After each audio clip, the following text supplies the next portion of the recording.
कथा भक्तमाल में बड़ी प्रचलित है, बड़ी प्रसिद्ध है।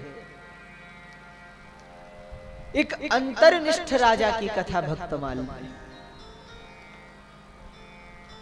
वो राजा कभी भगवान का नाम नहीं लेता, कभी पूजा नहीं करता, कभी आरती नहीं करता। और उस राजा की जो पत्नी थी रानी, वो नित्य ठाकुर जी की सेवा करती थी और अष्ट प्रहर की सेवा करती थी। 8 काल भगवान को जगाना, भगवान को भोजन कराना, भगवान को विश्राम कराना, स्नान कराना, इसी में उसका पूरा दिन चला जाता है। अष्टयाम की सेवा करती थी। रानी को सब प्रसन्नता थी, बस एक बात का दुख था। रानी जब जब मन में सोचती कि और तो सब ठीक है, लोग समझते हैं कि मैं सौभाग्यवती हूं, पर लेकिन सच्चे अर्थ में देखा जाए मैं सौभाग्यवती नहीं हूं। सौभाग्यवती किसे कहा जाता है? जिस स्त्री का पति जीवित होता है। पर रानी मन में सोचती कि लोगों को तो लगता है, पर सच्चे अर्थ में मैं सौभाग्यवती नहीं हूं। क्यों? बोले हमारा पति जीवित तो है, राजा जीवित तो है, पर जो कभी भगवान का नाम ना ले वो तो मरे हुए के समान है। ये राजकाज देखते हैं, प्रजा का अच्छा ध्यान रखते हैं, हमारा अच्छा ध्यान रखते हैं, सब ठीक है, पर कभी भगवान का स्मरण नहीं करते। ऐसा व्यक्ति तो मरे हुए के समान है। रानी कई बार प्रार्थना करती, भगवान का नाम लिया कीजिए, तो राजा रानी के मन को रखने के लिए थोड़ी देर राम राम कर लेता और फिर चला जाता। इस बात से रानी बड़ी दुखी रहती। एक दिन अर्धरात्रि का समय था, राजा रानी दोनों पलंग पर सोए हुए थे। एकाएक रानी को तो निद्रा नहीं आ रही थी। वो तो यही सोचती कि अरे मेरे पति भी अगर भगवान का भजन करते, भगवान का स्मरण करते, और सच्चे अर्थ में जिन्होंने भगवान का स्मरण किया वही ही जीवित है, बाकी तो मृतक तुल्य है जिसने कभी भगवान का स्मरण न किया। इस बात को सोच ही रही थी कि तभी गहरी नींद में सोए राजा ने बड़ी जोर से, बड़े आर्त स्वर से कहा, हे कृष्ण। और जैसे ही राजा ने कहा हे कृष्ण, राजा का रोम रोम रोमांचित हो गया, शरीर से पसीना बहने लगा, नेत्र से जल प्रवाहित होने लगा, शुद्ध सात्विक सब भाव प्रकट हो गए शरीर में, मुख का रक्त वर्ण हो गया राजा का। भाव से राजा ने कहा हे कृष्ण। जो कहा रानी सोई तो नहीं थी, एकदम से जागी उठी। जो दीपक जलाया, राजा की अवस्था देखी, राजा का स्पर्श किया कि नहीं क्या हो गया, तो राजा के हृदय में जो प्रेम था वो रानी में आ गया, तो उसके आंखों से भी आंसू बहने शुरू। भक्ति भी तो संक्रामक रोग है, फैलती है। राजा की भक्ति रानी में आ गई और रानी की आंखों से अश्रुधारा बहना शुरू हो गया। थोड़ी देर जब रानी अपनी स्थिति में आई तो उसने विचारा, अरे मैं तो बेवजह चिंता करती थी कि मेरे पति भक्त नहीं है, ये तो मुझसे भी बड़े भक्त भगवान के, क्योंकि इतने आर्तनाद में और इतनी भक्ति उत्पन्न किसी सामान्य जीव में नहीं हो सकती। देखिए कृष्ण तो हम भी कह रहे हैं हे कृष्ण, पर लेकिन जब कोई भक्त प्रेम में भरकर आर्तनाद में भगवान को पुकारते हुए कहता है, जैसे दसम स्कंद के रास पंचाध्याय में गोपियां कह रही हैं, हा नाथ रमण प्रेष्ठ क्वासी क्वासी महाभुज, हे नाथ हा नाथ रमण प्रेष्ठ, हा नाथ। उस नाद में जो क्रंदन है, उस नाद में जो आर्तता है, वो हर किसी के वाणी में नहीं हो सकती। रानी समझ गई, बड़ी प्रसन्न हुई उसने। एक बार तो मन में आया कि राजा को जगाऊं, फिर सोचा नहीं नहीं, लगता है भाव में कुछ लीला देख रहे हैं भगवान की, इसलिए मुख से निकल गया शब्द।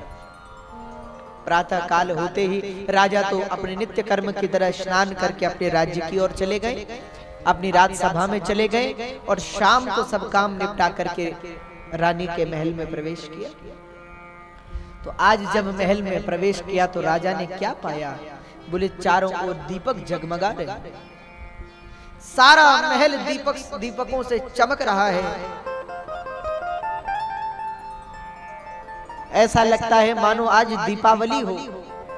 चारों ओर पुष्प ही पुष्प से तोरण द्वार सजे हुए हैं और रानी हाथ में आरती की थाल लेकर खड़ी है। जो राजा आए आरती उतारी राजा की, बिठाया। राजा ने पूछा देवी आज ये सब क्यों? रानी की आंखों में कुछ आंसू भर आए, कंठ कुछ अवरुद्ध हो गया। फिर भी रानी ने बोलने का प्रयास किया। राजा से कहा महाराज आज आपका जन्म दिवस है। जन्म दिवस है? नहीं नहीं देवी आज हमारा जन्म दिवस नहीं है, तुम्हें कुछ गलती हो गई।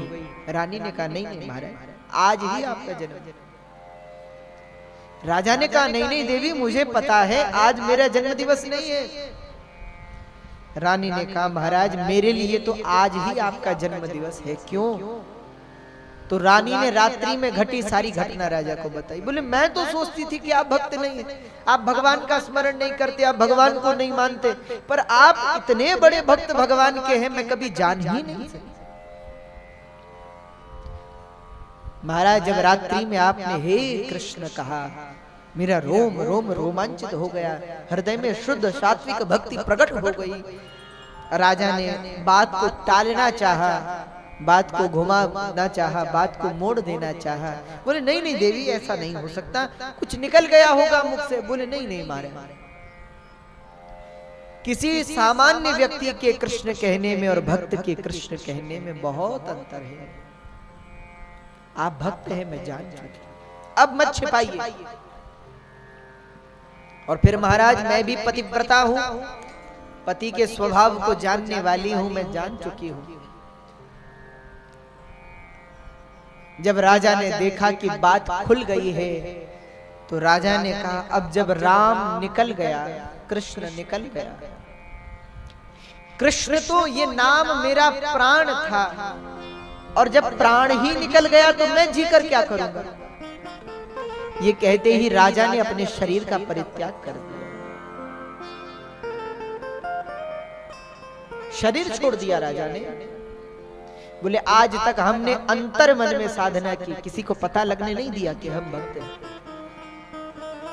और अब जब सबको पता लग ही गया, जब कृष्ण निकल ही गया तो हम जीकर क्या करेंगे? प्राण त्याग दिया। तो भैया समाज में अगर कोई ऐसा दिखे कि ये भगवान का नाम नहीं लेता, ये भगवान का नाम नहीं जपता, तो ये मत सोचो कि ये तो भक्त है ही नहीं। न जाने कौन किस अंतर्निष्ठ रूप में बैठा हो भजन के लिए। पर समस्या क्या है? आज हम लोग समझते क्या है? कोई भक्त नहीं है, केवल मैं ही भक्त हूं। जबकि मानना क्या चाहिए कि और तो सब भक्त हैं, बस मैं ही भक्त नहीं हूं, और तो सब भक्त हैं। हमारे संत जिन्होंने जीवन भर भगवान का भजन किया वो भी कहते अरे हमें तो भगवान के प्रति प्रेम ही नहीं है, हमें तो भक्ति ही नहीं है। महाराज आप लोग तो कितनी भक्ति करते, हमें तो कुछ प्रेम है ही नहीं। तुलसीदास जी कहते हमने तो कभी राम को भजा ही नहीं, हमें तो प्रेम है ही नहीं, हमें तो भक्ति है ही नहीं। चैतन्य महाप्रभु जिन्होंने जीव मात्र को भक्ति का प्रेम का दान दिया, वो चैतन्य महाप्रभु कहते हैं हमारा हृदय तो शुष्क है, हमें तो भक्ति ही नहीं है। अपने शिष्यों से कभी कहते अरे तुम में बड़ी भक्ति है, कुछ भक्ति हमें दे दो। तो भैया भगवान के भक्तों को संतों को पहचानना तो भगवान से भी ज्यादा दुष्कर है। कई बार भक्त संत प्रकट हो जाते हैं तब उनकी महिमा का बोध हम लोगों को होता है।